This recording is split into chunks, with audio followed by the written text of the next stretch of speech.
안녕하세요. 안정적인 인컴 흐름. 여기에 관심 많으신 당신을 위해 오늘 저희가 공유해 주신 5개 고배당주 분석 자료를 좀 깊게 파헤쳐 보려고 합니다. 리얼티 인컴부터 베라이즌까지 각 기업의 진짜 매력, 또 혹시 숨겨진 함정은 없을지 같이 한번 찾아보는 시간 갖겠습니다. 네, 반갑습니다.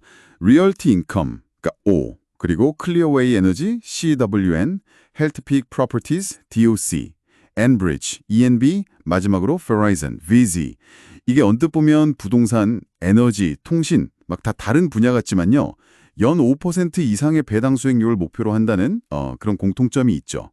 당신의 패시브 인컴 전략에 어떤 시사점을 줄 수 있을지 같이 살펴보겠습니다. 좋습니다. 그럼 첫 번째 주자, 리얼티 인컴부터 시작해 볼까요? 5. 월세 받는 리츠로 아주 유명한데 특히 그 순임대 구조가 저는 좀 인상 깊었어요. 이게 정확히 어떤 방식이고 왜 이게 안정적이라고 하는 걸까요? 아, 순임대구죠. 네. 그게 뭐냐면요. 임차인이 있잖아요. 그 임차인이 건물 관련 세금이나 보험료, 심지어 유지보수비까지 다 부담하는 계약이에요. 그러니까 건물주인 리얼티 인컴 입장에서는 예상 못한 비용이 갑자기 생길 위험이 적은 거죠. 거의 뭐 임대료만 딱 챙기는 구조라서 현금 흐름 예측이 아주 쉽고요. 지금 보니까 부동산이 한 15,600개가 넘네요. 이런 다양한 상업용 부동산에 투자하고 또 20년 넘게 배당을 계속 늘려온 저력이 여기서 나온다고 볼 수 있습니다. 아, 임차인이 비용을 다 내주니까 그만큼 안정성이 높다는 거군요. 근데요, 요즘 같은 온라인 시대에 상업용 부동산, 특히 그 소매점 비중이 높은 건 좀 불안 요소 아닐까요? 네, 정확한 지적이세요. 그래서 리얼티 인컴도 예를 들면 편의점이나 약국처럼 필수 소비재 중심이거나 아니면 전자상거래 영향을 좀 덜 받는 업종 위주로 포트폴리오를 계속 조정하고 있어요. 하지만 뭐 경기 침체가 오면 임차인이 파산할 수도 있는 위험, 이런 건 여전히 고려해야 할 부분이긴 합니다. 그렇군요. 다음은 청정 에너지로 넘어가 보죠. 클리어웨이 에너지 CWEN입니다. 풍력, 태양광 발전 자산을 운영하고 장기 고정 가격 계약, 그러니까 PPA로 안정적인 수익을 낸다고 분석해 주셨어요. 이 PPA라는 게 구체적으로 어떤 이점이 있는 거죠? 네, PPA. 이게 발전소에서 생산된 전기를요, 미리 정해진 특정 가격으로 아주 장기간, 보통 10년에서 20년 정도 구매하기로 약속하는 계약이에요. 마치 뭐랄까 20년짜리 월세 계약을 맺은 거랑 좀 비슷하다고 할까요? 그래서 에너지 시장 가격이 단기적으로 막 오르내려도 클리어웨이는 비교적 꾸준한 수입을 기대할 수 있는 거죠. 이걸 바탕으로 해서 이제 연 5%에서 8% 정도 배당 성장을 목표로 제시하고 있는 거고요. 장기 계약이라 안정적이군요. 근데 요즘 금리도 오르고 있고 또 정부 정책 같은 것도 언제 바뀔지 모르잖아요. 이런 외부 요인이 클리어웨이의 배당 성장에 좀 걸림돌이 되진 않을까요? 맞습니다. 특히 이런 재생에너지 사업은 초기에 투자 비용이 꽤 크거든요. 그래서 금리 상승은 아무래도 자금 조달 비용에 좀 부담으로 작용할 수 있습니다. 또 정부 보조금이나 정책 방향이 바뀌면 수익성에 당연히 영향을 줄 수 있고요. 이런 리스크 때문에 실제 배당 성장이 정말 목표치에 도달할지는 계속 지켜봐야 하는 부분입니다. 세 번째는 헬스케어 부동산 전문 리츠, 헬스키 프로퍼티즈 DOC군요.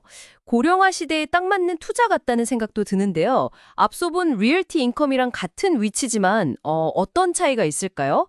월별 배당으로 바뀐 점도 좀 눈에 띄고요. 네. 가장 큰 차이는 역시 투자 대상이죠. 헬스피크는 병원 외래 진료시설이라든지 아니면 생명과학 연구소처럼 뭐랄까 경기에 좀 덜 민감하고 장기 수요가 꾸준할 걸로 예상되는 헬스케어 관련 부동산에 집중합니다. 안정성 면에서는 어쩌면 리얼티 인컴의 소매 부동산보다 좀 더 강점이 있을 수도 있어요. 그리고 또 투자 등급 재무 구조를 가졌다는 점. 이게 신용도가 높다는 뜻이라서 자금을 빌릴 때 유리하고 그만큼 배당 지급 여력도 안정적이다. 이렇게 해석할 수 있습니다. 월배당 전환도 현금 흐름에 좀 자신이 있다는 신호일 수도 있고요. 아하, 헬스케어라는 특수성이 안정성을 더해주는군요. 알겠습니다. 그럼 다음은 북미 최대 에너지 인프라 기업 엔브리지입니다. ENB. 와, 30년 넘게 배당을 늘려왔다니 이건 정말 대단한데요. 파이프라인 사업이 주력이라고 하셨는데, 근데 요즘 환경 규제나 에너지 전환 이런 이야기 많잖아요. 장기적으로는 괜찮을까요? 네, 엠브리지의 핵심은 원유나 천연가스를 운송하는 그 파이프라인인데요.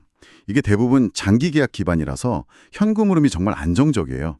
이게 바로 30년 이상 배당 성장의 비결이죠. 다만 지적하신 대로 에너지 전환은 장기적인 위험 요인이 맞습니다. 엠브리지도 이걸 당연히 알고 있고요. 그래서 재생에너지나 탄소 포집 같은 신사업 투자도 계속 늘리고 있어요. 하지만 이 전환이 얼마나 성공적일지는 앞으로 지켜봐야 할 문제죠. 그러니까 단기적인 안정성과 장기적인 불확실성이 좀 공존한다고 볼 수 있겠네요. 자, 마지막 주자는 우리에게도 꽤 익숙한 통신사죠. Verizon, VZ입니다. 필수 서비스인 통신업이니까 안정적일 것 같긴 한데 워낙 경쟁이 치열한 분야잖아요. 높은 배당률 말고 또 어떤 투자 매력이 있을까요? 그 5G 투자가 정말 수익으로 이어질지도 궁금하고요.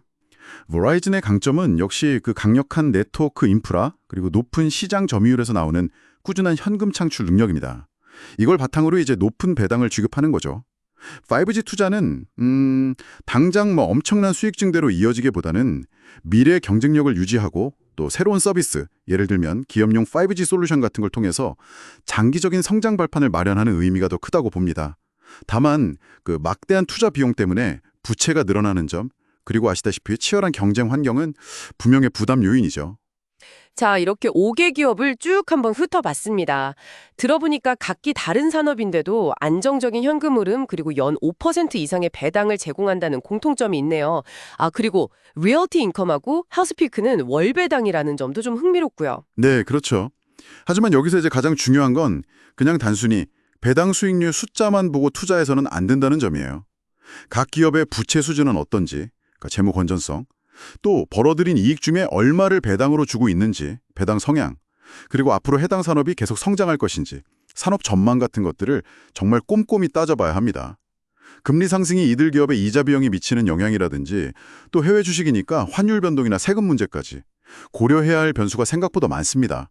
네, 오늘 살펴본 이 5개 기업, 안정적인 패시브 인컴을 원하는 당신에게 분명 매력적인 선택지가 될 수 있을 것 같습니다.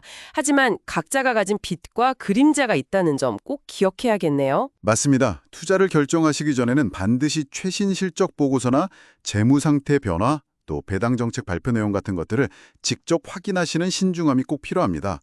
마지막으로 당신에게 이런 질문을 한번 던져봅니다.